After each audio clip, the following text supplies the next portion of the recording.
प्रिय दोस्तों, साहेब बंदगी साहेब, आज रमैनी तेरा निस्सार भोगों को त्यागो के बारे में बात करेंगे।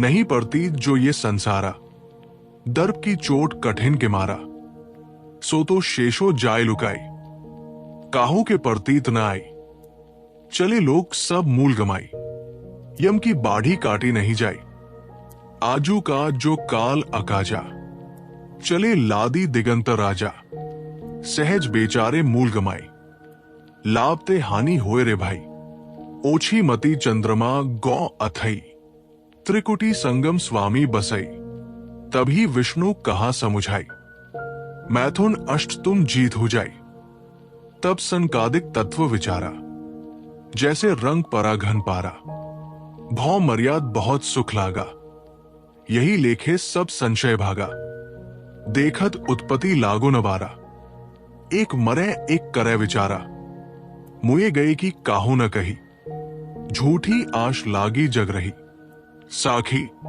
जरत जरत ते बांचू, काहू न कीन गुहार, विष विषय के खायहु, राति दिवस मिली झार। भावार्थ, संसारी मनुष्यों को ये समझ नहीं पड़ती कि माया की मार कठिन है। यद्यपि वो अंत में लुप्त हो जाने वाली है, तथापि किसी को ऐसा विश्वास नहीं होता। मनुष्य की मौलिकता है विवेक विचार से जीवन बिताना, परंतु माया के मोह में पड़कर लोग इसे खो देते हैं। लोग वासना के प्रवाह को काट नहीं पाते। हे मानव, आज तू अपना कल्याण कर सकता है। यदि तू उसे कल के भरोसे पर छोड़ता है तो अपना अकल्याण कर रहा है। संसार के बड़े बड़े राजे महाराजे सारी माया यहीं छोड़कर और केवल अपने कर्मों की गठरी लादकर यहां से चले गए। माया की भूल भुलैया में पड़कर बेचारे सहज ही विवेक खो बैठते हैं। हे भाई, माया के लाभ के व्यामों में पड़ने से आत्म कल्याण की हानि ही होगी। योगी लोग मानते हैं कि परम तत्व का निवास त्रिकुटी के मध्य में रहता है और उसको पाने के लिए वे योग साधना करते हैं, परंतु उनमें से जिनकी बुद्धि मलिन रहती है उनका मन विषयों में लीन हो जाता है। ऐसे लोगों को विष्णु जी ने या सदाचारियों ने कहा कि तुम लोग पहले जाकर अष्टमैथुनों एवं विषयासक्ति का पूर्णतया त्याग करो। तब सनकादिकों ने तत्व विचार किया। वे इस प्रकार खुश हुए जैसे गरीब को पड़ा हुआ अपार धन मिल जाए। संसार में उनकी मर्यादा तथा महिमा हुई और उन्हें बड़ा सुख लगा। इस हिसाब से मानो उनके सारे भ्रम मिट गए। परंतु विवेक से देखने पर पता चलता है कि इस तत्व विचार से जन्म मरण का दुख नहीं दूर हो सकता। माया के मोह में पड़कर एक आदमी मर रहा है और दूसरा उसी में उलझने के लिए सोच रहा है। ये कोई नहीं बतलाता कि जो लोग मायामों की भूल भुलैया में पड़कर मर गए वे धोखे में चले गए।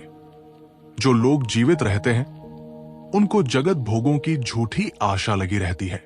जन्म मरण के ताप में जलते जलते ये जीव बचने की भूमिका मानव शरीर में आता है, परंतु कोई सद्गुरु की शरण में जाकर पुकार नहीं करता, बल्कि लोग विश्व स्वरूप विषयों को ही रात दिन जमकर भोगने में लगे रहते हैं। व्याख्या: दर्भ है द्रव्य अर्थात धन दौलत। जब किसी तरह इसका नाश होता है तब मोहग्रस्त आदमी को बड़ी चोट लगती है। इच्छित वस्तु के नाश की चोट बड़ी करारी होती है। धन की मार से आदमी रात दिन घुलता रहता है, परंतु संसारी आदमी को ये समझ नहीं आती कि ऐसी दुखदायी माया में हम आसक्त न हों। धन तो सदुपयोग करने की वस्तु है, मोह करने की नहीं। धन दौलत एवं संसार के प्राणी पदार्थों में हम चाहे जितनी ममता करें, परंतु सो तो शेषो जाय लुकाई, वे तो अंत में नष्ट होंगे ही। सारे संग्रहों का अंत विनाश में है, सारी उन्नतियों का अंत पतन में है, सारे संयोगों का अंत वियोग में और जीवन का अंत मरण में है। इसे कौन रोक सकता है? परंतु आदमी इस संभावित विनाश पर विश्वास नहीं करता। वो घर में लगी आग को नहीं देख पाता। मन्नात मनुष्य मनन करने से ये प्राणी मनुष्य है। मनन का अर्थ है विचार विवेक। आत्म मनुष्य की मौलिकता उसके विवेक में है। मनुष्य जड़ चेतन, कर्तव्य कर्तव्य ग्राह्य त्याज्य का विवेक कर ऐसा जीवन जिए जो उसके तथा दूसरे के लिए कल्याणकारी हो। यही मनुष्य की मौलिकता है, यही मनुष्य की मनुष्यता है। परंतु मायामों तथा इंद्रियों के भोगों में उलझकर मनुष्य अपने को खो देता है। आए थे हरि भजन को ओटन लगे कपास वाली कहावत चरितार्थ करता है। ऐसे लोग यम की बाढ़ी कैसे काट सकते हैं? वासना यम है, बादी उसका प्रवाह है। जो विवेकहीन होकर दुनियादारी में उलझेगा, उसकी वासना का प्रवाह कहां रुक सकता है? भोगी बनकर आशा तृष्णा से कहां छुट्टी?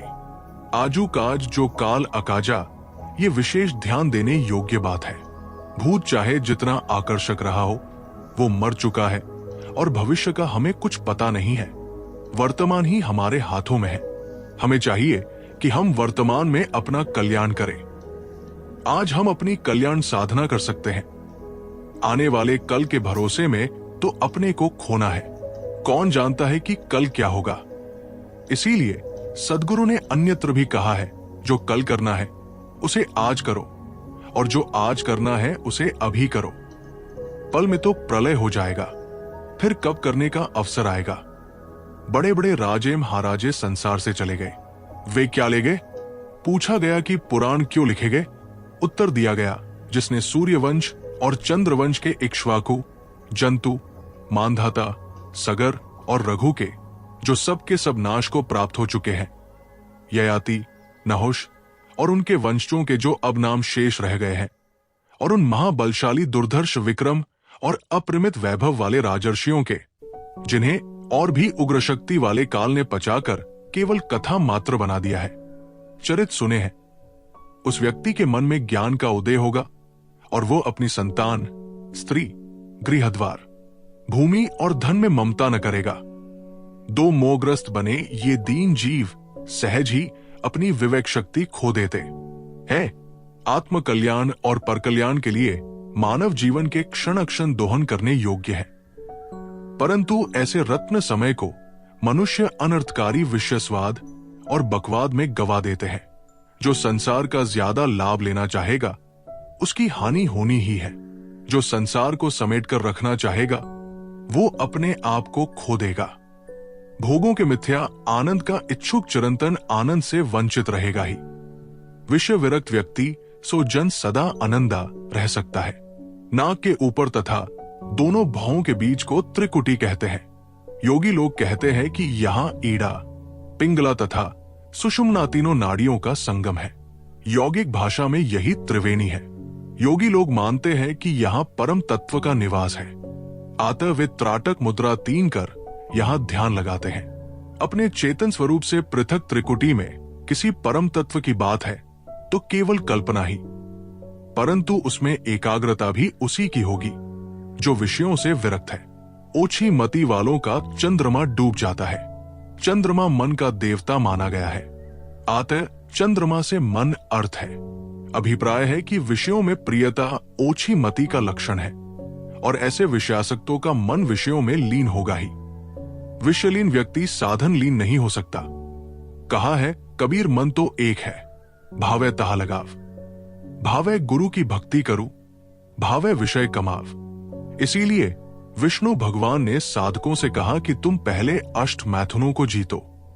विषय स्मरण, विषय प्रशंसा, विषयोत्तेजक क्रीड़ा, विषयासक्ति पूर्वक देखना, विषयों के प्रति गुप्तवार्ता, विषय संकल्प, विषयों के लिए निरंतर यल तथा स्थूल विषय क्रिया, ये अष्ट मैथुन है।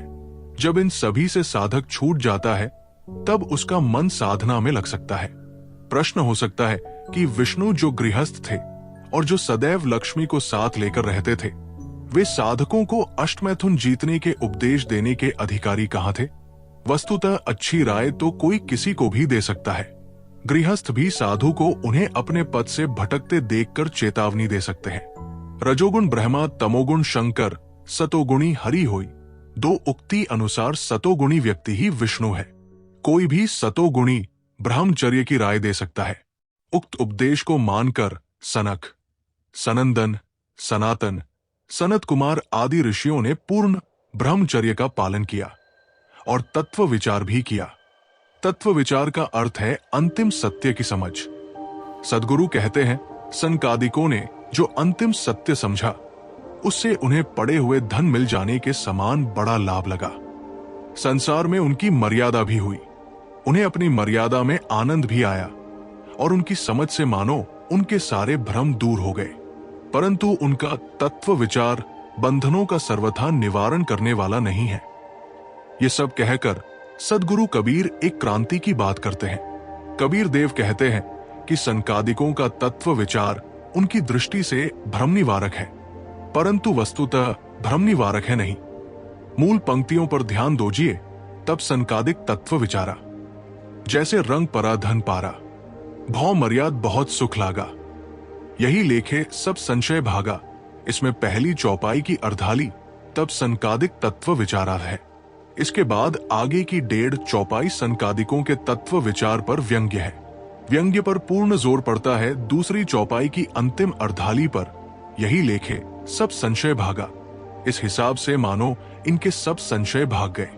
इसका और स्पष्टीकरण होता है अगली चौपाई की पहली अर्धाली में, देखत उत्पत्ति लागू न बारा, विचार से देखने पर इस तत्व विचार में जन्मादि चक्कर पड़ने में देरी नहीं लगती। संकादिकों का तत्व विचार क्या है, जिस पर कबीर देव व्यंग्य करते हैं और कहते हैं कि वो पूर्ण ज्ञान नहीं है तथा वो सर्वथा भ्रम से रहित नहीं है। वस्तुतः पीछे 8वीं रामायणी में इस पर विस्तार से विचार कर आए हैं। आत्मा की चराचर व्यापकता की अवधारणा तथा जड़ चेतन की अभिन्नता की प्रकल्पना ने संकादिकों तथा उपनिषदों के तत्व विचार को गडमड कर दिए है। आत्मा व्यापक है, इस शब्द का अर्थ महिमा परक है, वस्तु परक नहीं। एक आत्मा की व्यापकता के अवरोधक अन्य आत्माएं तथा जड़ तत्व है। संसार में कोई भी परिनिष्ठित वस्तु सर्वव्यापक हो ही नहीं सकती। यदि एक परिनिष्ठित वमनु सर्वव्यापक हो तो न दूसरे किसी जड़ चेतन की सत्ता होगी और न प्रवमान जगत होगा। जड़ चेतन की अभिन्नता की धारणा तो अविद्यामूलक ही है। कबीर देव खानी और वाणी दोनों जालों को साथ साथ परखाते चलते हैं। ये उनकी पारखी दृष्टि की खूबी है। वे कहते हैं कि मायामोह एवं अविद्या में पड़कर एक मर रहा है और दूसरा उसी में फंसने के लिए सोच रहा है। इस संसार से सबको जाना है, किसी का अपना माना हुआ कुछ भी नहीं बच रहता। जो लोग मरकर चले गए उनका आज क्या रह गया? तो जो लोग आज जी रहे हैं उनकी माया की आशा क्या झूठी नहीं है? मुक्तिदायी साधन धाम मानव शरीर पाकर कोई सदगुरु की शरण में जाकर पुकार नहीं करता। तात्पर्य है कि कम लोग मुमुक्षु होते हैं। लोग पतिंगे के समान विषयों में ही उलझते हैं। इस रामायणी में माया की निस्सारता और दुख रूपता बताई गई है। साथ साथ तत्वबोध के भ्रम पर व्यंग्यात्मक संकेत है। अंततः मुमुक्षु को निर्देश किया गया है कि वो विषयों का मोह छोड़कर सदगुरु की शरण में लग जाए। गुरु की वाणी सुनने के लिए चैनल को जरूर सब्सक्राइब करें।